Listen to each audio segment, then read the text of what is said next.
Gate duty only. Don't wander. The duty officer barked as the small woman straightened her cap at the base gate. A few soldiers walking by laughed mockingly. Just scanning ID cards, never seen real combat. She remained silent, eyes gazing into the distance, not responding.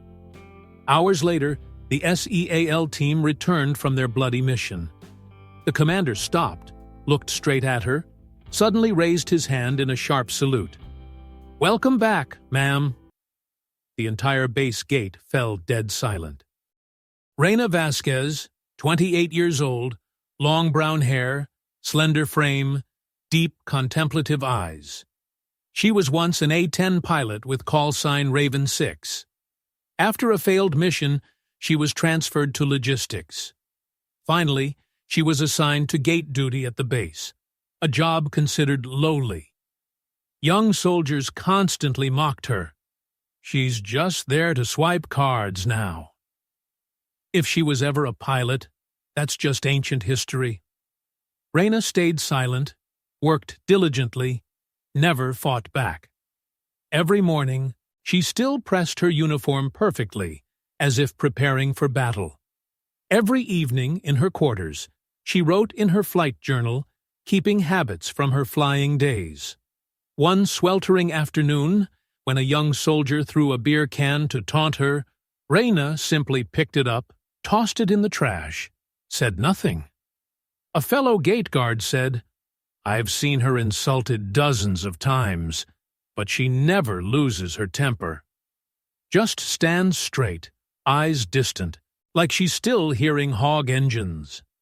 The mockery continued daily. Whispered jokes about the failed pilot, now reduced to checking IDs. But her routine never wavered. 6 a.m. sharp, uniform inspection, radio check, weapons check. She treated gate duty with the same precision she once applied to pre-flight procedures. The young soldiers saw this as pathetic overcompensation. They didn't understand they were watching a warrior maintaining discipline. During lunch breaks, while others gossiped, she would study aircraft manuals. Old habits die hard. When jets flew overhead, her eyes would track them automatically, calculating approach angles and wind conditions. The other guards noticed but misunderstood. Still dreaming about flying, they'd smirk. They couldn't see that those weren't dreams. Those were instincts honed by countless hours in hostile airspace. Her hands still moved in muscle memory patterns. Check 6. Scan instruments. Monitor radio frequencies. At night, alone in her small room, she would sometimes pull out a faded photograph. Her old squadron. Faces of brothers who trusted her to bring them home. Some of those faces were gone now. Lost to missions she couldn't support from a logistics desk. The guilt ate at her, but she never showed it. Warriors carry their burdens silently. The failed mission haunted her dreams. Friendly fire, miscommunication, split-second decisions that went wrong. But she had followed orders, done her job. Sometimes that's not enough to save everyone. The review board cleared her of wrongdoing, but not of responsibility. There's a difference. So she accepted the reassignment, the demotion, the humiliation. Because sometimes serving means accepting punishment for doing your duty. The gate assignment was supposed to break her spirit, make her quit. Instead, it became another post to defend, another mission to complete with honor. Even here, at this forgotten gate, she remained ready, because warriors don't choose when they're needed. The SEAL team in the base received orders to hold a strategic bridge near the border. News filtered back. Brutal ambush. Heavy casualties. At the base gate, guards whispered, "They won't come back." Too late. Reina heard, but showed no reaction, just tightened her weapon strap, eyes focused on the dusty road. Another soldier laughed. "Gate girl. Nothing left to guard? The sun set slowly, smoke still rising from the distance. No one believed the SEALS would return. Radio chatter had gone silent hours ago. The last transmission was fragmented, desperate. Contact front. Multiple casualties. Need immediate extract. Then nothing. The base commander paced his office, staring at tactical maps, calculating acceptable losses. Support staff prepared casualty notifications, letters to families. The grim arithmetic of war. At the gate, Reina maintained her post with mechanical precision. ID checks, vehicle inspections, radio reports. But something had changed in her posture. A tension, an alertness. The young soldiers noticed but didn't understand. To them, she was just the gate guard, trying to look important. They couldn't see that she was a pilot reading weather patterns, calculating fuel consumption, estimating flight times for potential air support. Old habits, combat instincts that never die. As darkness fell, she found herself checking her sidearm more frequently, adjusting her radio, scanning the horizon. "What's she doing?" a guard whispered.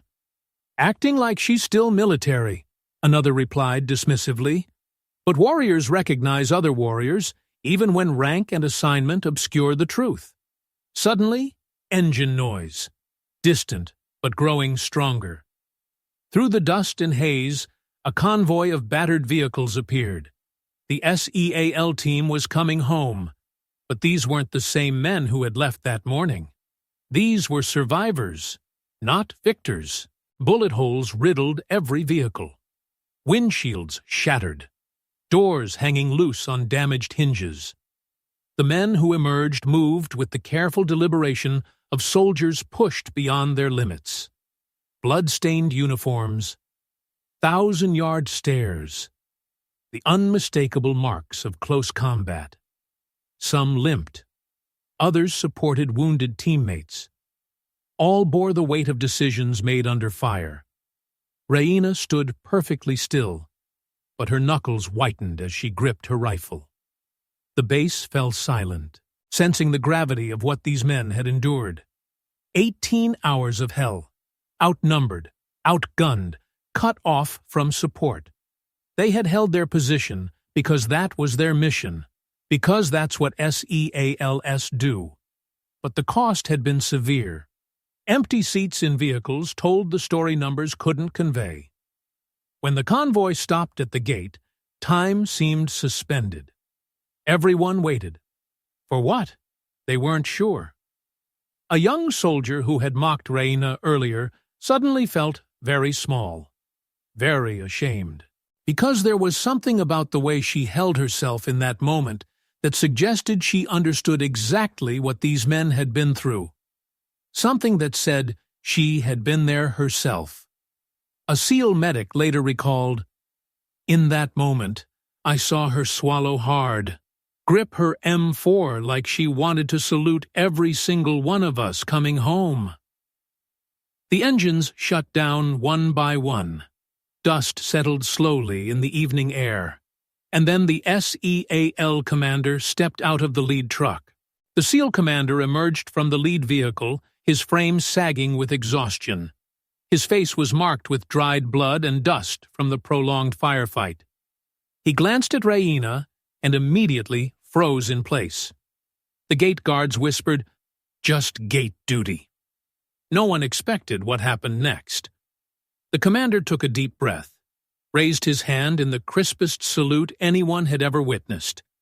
He declared, "Welcome back, ma'am." The entire base gate fell into stunned silence. Another SEAL whispered, "She led us years ago." Gradually, the truth emerged. Reina had once been Raven 6, the legendary A-10 pilot, who had saved the commander and his team from certain annihilation in Marja Valley years earlier. The image of the Hog diving from the sky, GAU-8 cannon roaring, shredding enemy formations, remained burned in their memories. She had ignored direct orders to abort when anti-aircraft fire intensified. Her radio crackled with desperate calls for close air support. Raven 6, break station immediately. Too hot down here. Negative, Control. I've got eyes on friendlies. Staying on station. For 47 minutes, she had circled overhead in a metal storm of bullets and rockets. Her aircraft took multiple hits. Hydraulic fluid leaked from punctured lines. Warning lights flashed across her instrument panel, but she stayed, because that's what pilots do for ground troops in trouble. The GAU-8 Avenger cannon spoke with authority, each burst precisely placed to devastate enemy positions while protecting friendlies. When her ammunition ran low, she used her aircraft as a psychological weapon, making low passes to scatter enemy fighters. Only when her fuel reached bingo levels did she finally break station. But by then, every man in that unit was alive because of her courage. One SEAL quietly removed his helmet, bowed his head. We owe her everything. The duty officer and young gate guards stood frozen, processing this revelation. How do you reconcile the person you've been mocking with someone who literally saved lives under fire? Reina simply nodded slightly, returning the commander's salute with quiet dignity. Her expression remained professional, but for just a moment, something flickered in her eyes. Recognition. Shared history. The weight of battles fought and brothers protected. The commander held his salute for 10 full seconds. In military protocol, that's an eternity, a statement of respect. Other SEALs began recognizing her now. The call sign Raven 6 was legendary in special operations circles. That's her, one whispered, the pilot who flew through hell for Bravo Team. She took shrapnel, but stayed on station. Command ordered her to break off. She refused. Stories spread through the crowd. Each SEAL remembered hearing about the A-10 pilot who had defied orders to save ground troops. The young soldier who had thrown the beer can felt his stomach drop. He had disrespected someone who was a genuine hero. But Reina's reaction was typical. Quiet acceptance. No anger. No need for vindication or revenge. She had learned long ago that true strength doesn't require acknowledgement from others. A SEAL medic later testified, "I've never seen the commander salute anyone like that." But that day, he stood rigid, his hand trembling slightly, eyes moist. That was truth you couldn't argue with. The mathematics were simple. Without Raven 6, half that SEAL team would have died in Marja Valley. She had risked her career, her aircraft, her life to bring them home safely. And now, years later, they were returning the favor with recognition.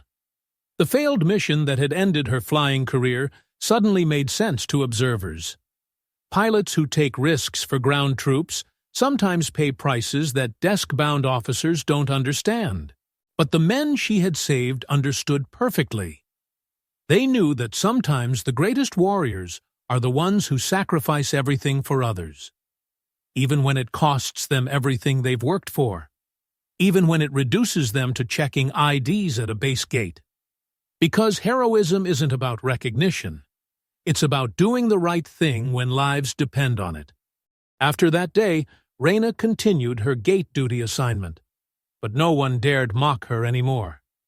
Young soldiers passing through would fall silent, straightening their posture respectfully. One afternoon, the commander walked to the gate and stopped beside her. He placed his hand on her shoulder. Legends don't need medals. Just respect. Reina smiled slightly, her eyes distant but warm. In the command building, someone had quietly rehung the Raven 6 patch on the memorial wall. No ceremony, no speeches, just a symbol, letting everyone know that sometimes legends stand quietly right before our eyes. The transformation was subtle but complete.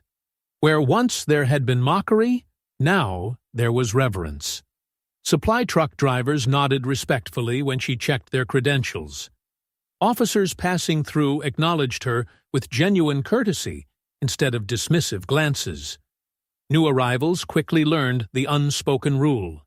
You don't mess with the gate guard. Not because she would retaliate, but because she had earned something more valuable than fear. She had earned respect. The young soldier who had taunted her approached one day, clearly wanting to apologize. She simply said, "You were doing your job, soldier." So was I. No lecture. No returned humiliation. Just the kind of grace that separates real warriors from those who merely wear uniforms. Her daily routine never changed. Same pressed uniform, same professional demeanor, same quiet dignity. But now people understood what they were seeing. Not a failed pilot trying too hard, but a warrior maintaining standards regardless of assignment. The gate duty that was supposed to be punishment became something else entirely. A reminder that honor isn't about your current position. It's about how you carry yourself wherever you stand. Some evenings, when the base grew quiet, she would still look up at the stars. But now she wasn't always alone. Occasionally, a SEAL would join her, sharing comfortable silence. No words necessary, just mutual respect between warriors who understood service. The young soldiers learned to watch and learn. They saw how she treated everyone with equal professionalism, how she never complained about her assignment or spoke bitterly about the past, how she found dignity in duty, regardless of how others perceived that duty. They began to understand that leadership isn't always about rank or prestigious assignments. Sometimes it's about maintaining integrity under pressure. Sometimes it's about doing ordinary jobs with extraordinary character. And sometimes the most important lessons come from the most unexpected teachers. People once thought gate duty was just menial work. But sometimes the person standing quietly there carries an entire legacy of heroism. The lesson: never underestimate a human being based on their current position. You don't know what they've sacrificed and how many memories they carry to keep today's peace. If you believe that quiet people also deserve to be remembered, leave a dot. And don't forget to subscribe to SN Quiet Stories channel, where we tell stories that society often forgets. The young soldier learned that respect must be earned through understanding, not assumptions. The SEAL commander learned that some debts can only be repaid with recognition. And Reina learned that true warriors never stop serving, regardless of where they're assigned. Sometimes the greatest battles are fought not in the sky or on distant battlefields, but in maintaining dignity when the world has forgotten your worth. Heroes don't always wear medals. Sometimes they just wear patience,